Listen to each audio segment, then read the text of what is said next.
తెలుగు సినీ పరిశ్రమలో పైరసీ అడ్డుకట్ట వేసేందుకు ఓ ఉద్యమం చేయాల్సిన అవసరం ఉందని ప్రముఖ నిర్మాత దిల్ రాజు అభిప్రాయపడ్డారు.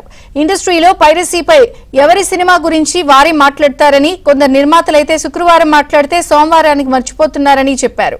పైరసీ అడ్డుకట్టకు ఉద్యమం చేస్తే ఎఫ్డీసీ చైర్మన్ గా తాను లీడ్ చేస్తానని, నిర్మాతలందరూ కలిసి రావాలని దిల్ రాజు పిలుపునిచ్చారు. సినిమా ఫీల్డ్ లో ఉన్న మా బ్యాడ్ అదొకటే, కలవరు. కలిస్తే చాలా మార్చుకుంటూ రావచ్చు. కలవడానికి ఏంటంటే ఎవ్రీ ఫ్రైడే వాళ్ళ పెయిన్, ఆ ఫ్రైడే సాటర్డే సండే అయిపోకుండా మళ్ళీ మండే నుంచి కొత్త షూటింగ్ ఏంటి, కొత్త సినిమా ఏంటి, దాంట్లో పడిపోతారు.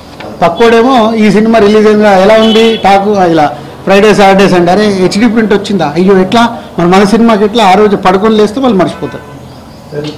దానికి ఒక ఉద్యమం కావాలంటే అందరు ఆ పెయిన్ అర్థం చేసుకొని, ఇప్పుడు అండర్ ప్రొడక్షన్లో ఉన్న ప్రొడ్యూసర్లు అందరూ స్పీడప్ అవ్వాలి. స్పీడప్ అయ్యి మార్చుకోవడానికి ఏం చేయాలి.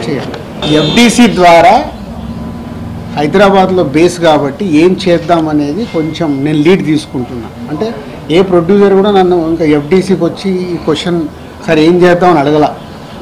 అయినా నేను ఒక నిర్మాతగా నాకు రెస్పాన్సిబిలిటీ ఉంది కాబట్టి గవర్నమెంట్కి ఆల్రెడీ ఒక లెటర్ ప్రిపేర్ చేశాము. సో డిపార్ట్మెంట్తో కూర్చొని ఏం చేయొచ్చు, ఎందుకంటే బేస్ అంతా హైదరాబాద్లో ఉంది కాబట్టి తెలుగు సినిమాకి చేద్దామనే ప్రయత్నం స్టార్ట్ చేశాను.